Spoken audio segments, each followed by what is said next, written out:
The original warning light style gauge cluster found in the 1965 Mustangs was pretty much useless back then, and by today's standards it's completely inadequate, especially for a modified car.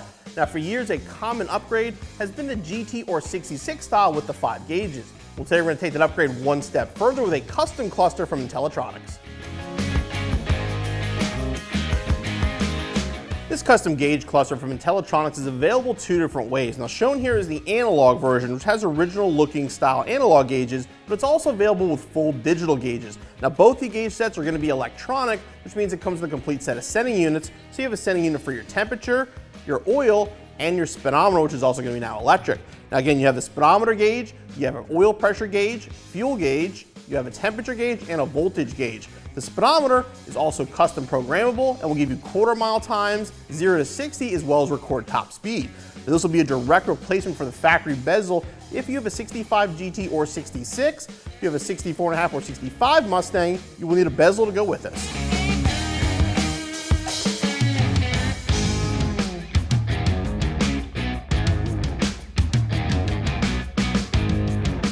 So the first thing we're going to do is actually assemble it with the bezel. And like I said, you will have to pick up a bezel if you don't have a factory one from your 65 GT or 66. Our case, we're going with a 65 GT style with the black camera face finish.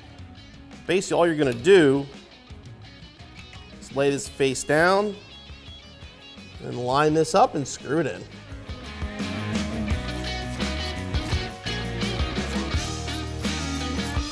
This is plastic on plastic, so don't have to make them too tight.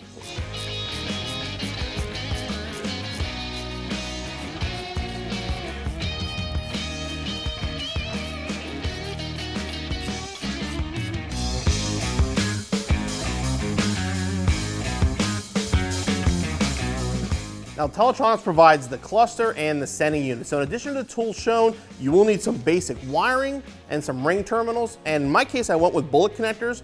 I pre-wired this to make it so I could remove the cluster much easier by using bullets on both sides for the connections. All right, now we're getting the installation inside the car by removing our factory cluster. It's going to be 4 screws across the top and then 2 here at the bottom.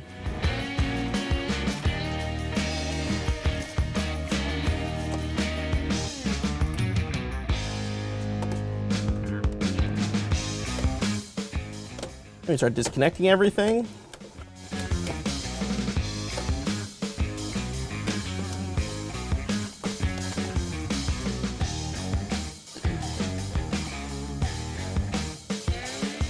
Right, here are the wires on the back of the cluster. We have the red, which will be our constant power. We have black, which will be ground. We have pink, which will be our 12-volt switched wire. We have the 2 grays. Those are going to be for our turn signals. We have the orange for oil pressure. We have the blue for water, yellow for fuel, white is for speedometer. We have these 3 here. Now these are going to be basically, if your high beam is going to be your brown wire. If you want to have the brake light work for your e-brake, it's going to be the light tan wire. And the purple will be if you want the dimmer hooked up. We're going to start under the hood here. We're going to remove the temperature sensor that's in the car. Replace it with the sender that came with our kit.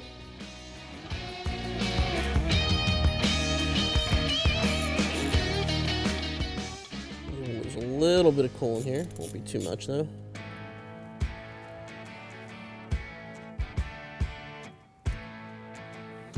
Put some thread tape on our new sensor. Put it down into place. If you do not have this adapter, it is included in the kit.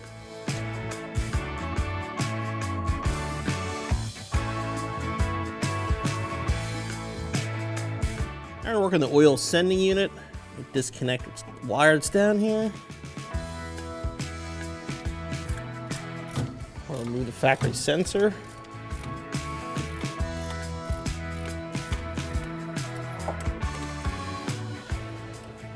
Let's screw the sensor. You might get like a drop of oil, but not much will come out. Put some tape on the supplied adapter. Start by threading that on.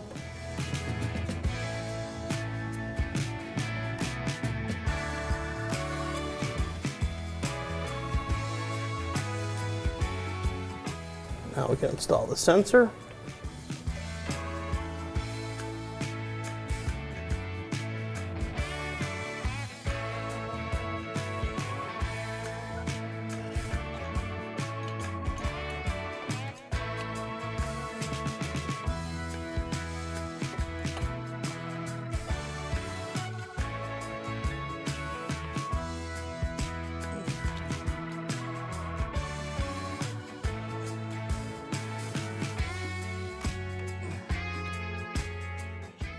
Now we're gonna put some ring terminals on some wire so we can run these into the interior. Fish the wires to our sensors.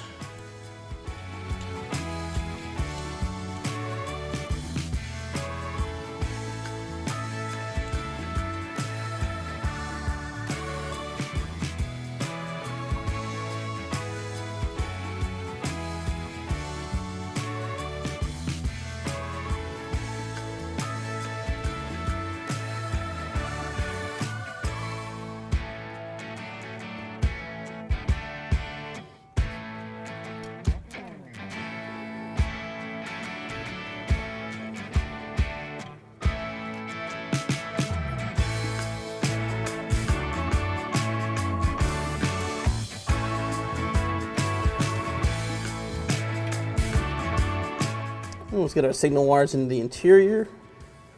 Use whatever hole it's available.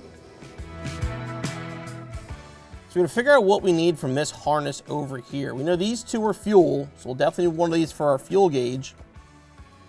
This was for the oil light. We won't need this. You actually can use this as your switched power because it will go on off with the key. So we can use that. Then we have 3 bulb sockets here. What you wanna do, turn on your headlights. We got to figure out which one of these is high beam. So the headlight's on, 2 of them will have power and 1 won't. The one that doesn't should be your high beam. Put your test light on it, hit it, and it should light up. So that's the one we need for high beam. Again, over here we can figure out what we can and can't use. You know, that was for the voltage regulator. We don't need that. This one again, illumination, this can go away. We don't need that for anything. Red and black on this side would have been the warning light for temp. We ran a new wire for temperature, so we won't need that. Basically, we're going to use these 2 here to figure out which one is the turn signal. Now the 65, you only had 1 light for a turn signal, so it was on off. So we're just going to make sure it works. Now this, when you connect to the power, going to flash. So that is our turn signal plug. I mean, this one here, it's probably going to be a switch. Yep. So that's another switch power. These switches back here are for your fuel gauge, basically because it can read different ohms. Now the Mustang reads 7310, so according to the instructions, we want both of these in the up position. So we have all of our wires pulled, fished, and everything is labeled where it's supposed to go. As far as power goes, for our constant, we went directly to the battery with a fused connection. We have a chassis ground underneath here. And for the left turn signal, again, because on this Mustang, we only had 1 turn signal light and it was working off of the passenger turn signal, this wire, we just ran it directly to the left side turn signal, so we have true left and right. What is it? The cluster's sitting here, but before we fit it and finish hiding all the wires, now that everything's plugged in, try it out.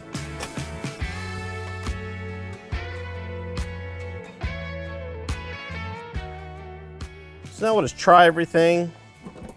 High beam indicator works.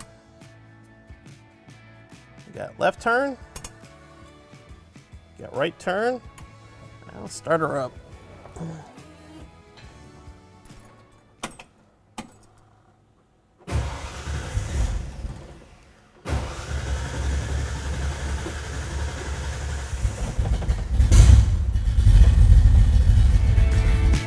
Screw it back in.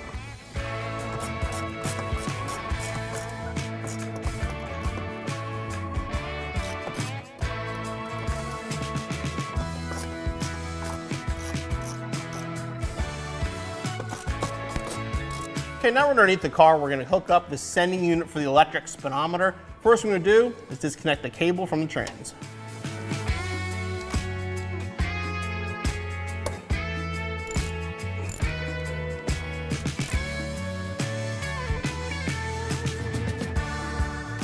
We're going to pull out the cable.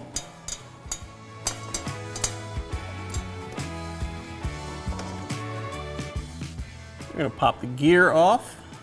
Move it over to our sender.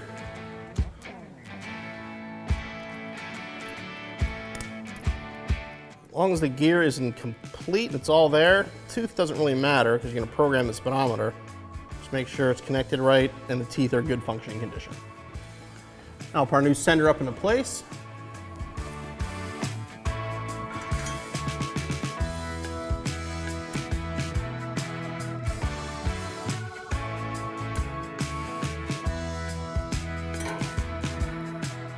This is the harness for the speedometer sender. You've got a red and black, which will go to switched power and ground.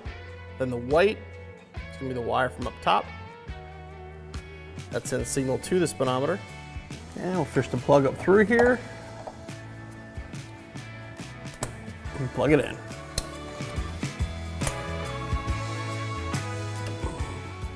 I just want to zip tie all the wires safely out of the way, make sure they're away from the exhaust.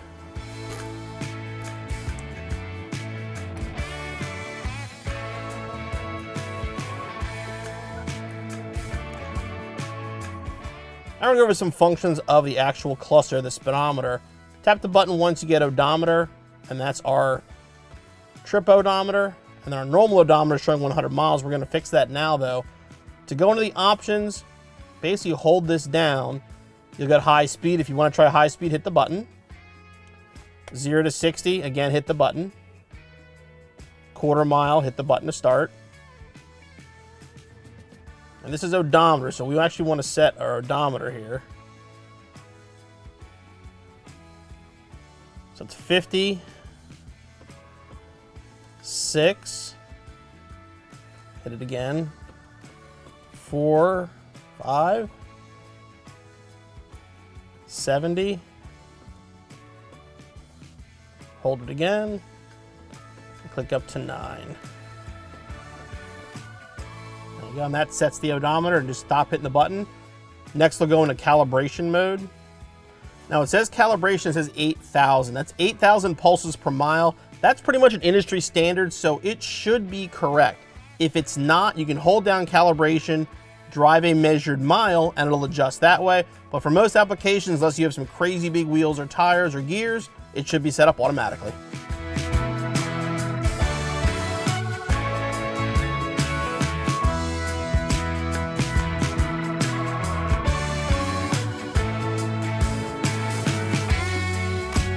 The Intellitronix Gauge Cluster is an excellent upgrade for any 65 through 66 Mustang, but especially the early ones that only have the warning lights. The Gauge Cluster keeps that factory look, but with modern digital gauges with excellent backlighting and far more accuracy than factory gauges could ever wish for.